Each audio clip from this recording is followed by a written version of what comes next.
Hello everyone, this is Saurabh Maurya. I must welcome you all on my YouTube channel Enjoy with Literature by Yasyam. I hope you all are good and doing well. In this particular use, I will discuss use of fond of. I hope that you, first, who is a beginner, he might have faced so many problems during communicate to anyone. When we communicate to anyone, when we discuss to anyone where we want to speak English, then we might have face so many problems. या तो आज हम इस use को discuss करेंगे, use of found of को लेकर के, जो कि बहुत ही सिंपल यूज है, बहुत ही ज़बरदस्त यूज भी है ना।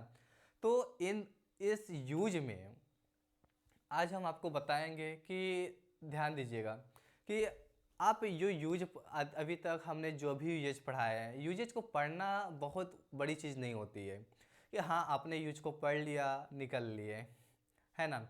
यूजेज का पढ़ने का मतलब होता है कि उसको पढ़ने से ज़्यादा बेटर पड़ता है if you use in your daily life, if you use that use in your daily life, either with your grammar portions, either with your communications, either with your books, either with your passage, either with your essay, either you are writing essay, anything else. But if you are using, then that's a good way to learn English. या चलिए, तो आज हम discuss करेंगे use of found of. तो video शुरू करने से पहले आई रिक्वेस्ट यू ऑल, या please do subscribe the channel and share more and more. Okay, let's come on use. We will discuss today use of fond of. बहुत ही ज़बरदस्त use है ये। या डू यू नो, जब कभी कभी होता है कि वी से एनीथिंग, या a thing that you like most, a thing that you like most means you are fond of, like somebody's are चाय पीने के शौकीन, यू हैव सीन। कुछ लोग हैं क्रिकेट खेलने के शौकीन हैं बहुत ज़्यादा, कुछ लोग हैं नाचने के शौकीन, कुछ लोग गाने के शौकीन। You know, whenever they are going anywhere they just try to sing, either they are riding cycle, either they are driving any bike, either they are doing any work, yeah, but they started to do that whatever they like most. yeah, तो हम found of का प्रयोग उस अर्थ में करेंगे, अर्थात found of का प्रयोग तभी करेंगे जब हमारा उस चीज़ के प्रति बहुत ही ज़्यादा लाइकिंग हो, अर्थात वो व्यक्ति उस वस्तु का क्या हो, शौक रखता हो। आई बात समझ में? तो हम जो फाउंड ऑफ का जो यूज है, कि यूजेज तो बहुत सारे, जितने वकैब्स, जितने वर्ड्स, उतने सारे यूजेज, या but there are some important use that we use in our daily life. या some of them I have taught you all and some of them that are safe that I will go further. So इसका जब हम बात करते हैं तो इसका use किस में होता है? शौकीन के अर्थ में, शौकीन के अर्थ में। या भाई राइटिंग समझ जाइएगा आप लोग, I know you all are greater than me. Okay, चलिए, तो हम बात करते हैं यहाँ पे कि हम यूज ऑफ फाउंड ऑफ का प्रयोग कहाँ पे करते हैं। ध्यान दीजिएगा, हम डायरेक्टली यहाँ पे डेफिनेशंस पे चलते हैं, डेफिनेशंस पे चलते हैं। तो इसका जो डेफिनेशन होता है, हिंदी में लिख रहे हैं, जिस हिंदी वाक्य के अंत में, सॉरी, या जिस हिंदी वाक्य के अंत में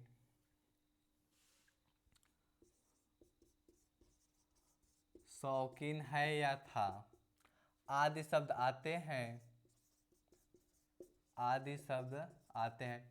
don't go on my writing, already I said to you all, you know, I know this is a poor one but not very poor one, you can understand easily, yeah, because I'm speaking here. yeah, so ध्यान दीजिएगा कि जो use है, ये हमारा use of found of, हम इसका प्रयोग तभी करेंगे जब वहाँ पे चीज़ें बहुत ही ज़्यादा लाइक हो, बहुत ही ज़्यादा चीज़ों का शौक़ रखा जाए। जैसे टीचिंग वाइज में एज इफ़ एन एग्जाम्पल की अगर हम बात करें यहाँ पे, like teaching is my passion, या so I am fond of teaching, है कि नहीं? मुझे अच्छा लगता है टीचिंग करना, I like that, I hope I have been teaching since many years. So this is a one thing. If you are like dancing, wherever you go, you just do any action. That is your, I mean, that's express, that shows that just you like most. That's your hobby. And the thing that you like most, that you want to do, I mean, every time. तो ऐसे use के लिए, ऐसे वाक्यों के लिए हम किसका प्रयोग करते हैं? Use of fond of. जब हम इसके स्ट्रक्चर ऑफ सेंटेंस को लेकर बात करते हैं, ध्यान दीजिएगा, स्ट्रक्चर ऑफ सेंटेंस को लेकर के जब हम यहाँ पे डिस्कस करते हैं, ध्यान दीजिएगा, पहली बात तो हम स्ट्रक्चर ऑफ सेंटेंस तभी, ध्यान दीजिएगा, स्ट्रक्चर सेंटेंस हम बनाते क्यों हैं? हम इसका प्रयोग इसीलिए, हम ये इसीलिए यूज कर रहे हैं ताकि आप लोग बहुत ही बेटर समझ में आए. ध्यान दीजिएगा एक चीज़ ये कि अगर आपका स्ट्रक्चर ऑफ सेंटेंस राइट है ना, सही है अगर ये, तो आपका सेंटेंस अगर इस पे इसके अकॉर्डिंग चल रही है तो आपका सेंटेंस कोई भी रॉन्ग नहीं कर सकता. That's why you should know the structure of sentence either you are studying use or tense or any grammar persons. Your syntax should be right one. जानते होंगे syntax होती क्या है, समझ रहे हैं? चलिए, arrangement of words, that is your syntax. हम जब स्ट्रक्चर सेंटेंस को लेकर बात करते हैं तो हमारा फर्स्ट वन क्या हो जाएगा? सब्जेक्ट होगा, प्लस हमारा क्या होगा? हेल्पिंग वर्ब होगा, प्लस हमारा क्या होगा? फॉन्ड ऑफ होगा, प्लस हमारा क्या होगा? वर्ब फर्स्ट फॉर्म होगा, प्लस हमारा क्या होगा? आईएनजी होगा, प्लस हमारा क्या हो जाएगा? ऑब्जेक्ट हो जाएगा. ओके, चलिए नेक्स्ट अब हम बात करते हैं यहाँ पे, थोड़ा सा हम इसको और एलेबोरेट करते हैं, राइट? थोड़ा सा और इसको डिस्क्राइब करते हैं ताकि आपको बहुत बेटर समझ में आए. तो हमारा ध्यान दीजिएगा, सब्जेक्ट को लेकर जब हम डिस्कस करते हैं यहाँ पे, तो मैंने already in my previous video when I was, I hope, teaching you all use of will, have to, shall have to, have to, have had, या at that I mean time I taught you all that what is subject, what is object, I mean subject, what is singular subject, what is plural subject, what is helping verb. I hope that I make understand you all everything. या ध्यान दीजिएगा, subject हमारे दो होते हैं, या तो singular होगा या तो प्लूरल होगा, और सब्जेक्ट के अकॉर्डिंग हमारा क्या यूज होता है? Helping verb. या फर्स्ट वन वर्ब का हमारा fourth first form plus ING, this is your verb fourth form. You all know verb first form plus S या ES, this is your verb fifth form. Then you should be know all these things. When we come to some, I mean elaborate this one, subject will be your subject plus helping verb will be your is, am or was were, plus verb fourth form plus object. Just take an example. जब हम example की बात करते हैं तो as like an example we can say your, मैं गीत गाने का शौकीन हूँ या शौकीन था. तो ध्यान दीजिएगा, मैं क्या हो जाएगा? हमारा सब्जेक्ट हो जाएगा, ये हमारा क्या हो जाएगा? हेल्पिंग वर्ब हो जाएगा. इसके बाद क्या हो जाएगा? हमारा फॉन्ड ऑफ का यूज हो जाएगा, राइट?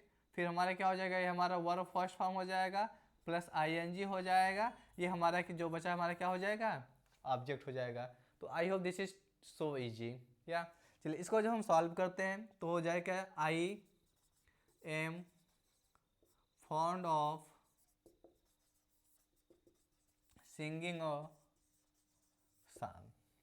या अगर यहाँ पे हम अगर था को लेकर के अगर हम डिस्क्राइब करें या डिस्कस करते हैं तो हमारा सिंपल सी बात है, हमारा क्या हो जाएगा यहाँ पे, वाज हो जाएगा, right. So this was all from me for today. I hope कि ये जो यूज है बहुत ही बेटर है, बहुत ज़बरदस्त यूज है।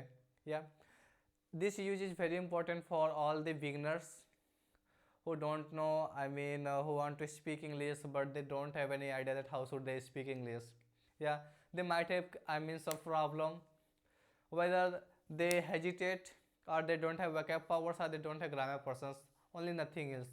Yeah, so to speak well, to speak a good communication, your language should be clear one at first, your pronunciation should be clear one, and after that if you have a good vocab, if you have known some usage, then you can speak well, you don't have any problem. Listen this one, that to speak English is very important for everyone. Yeah, because you will not realize right now, you will realize this one when you will, I mean, grow on something, when you will go in your graduation or in post graduation, or when you will go for any job, then at that time you may have, sorry, you might have, I mean, face so many problems. You may also reject from your job only due to English. Yeah, because this is a worldwide, this is an international language, so you must try to speak English, you must try to do practice. Yeah, you should practice, and you know this one, that practice makes man perfect. Yeah, so आज के लिए इतना ही, and last I request you all, please do subscribe the channel and share more and more. Thank you for watching this video. Thank you so much.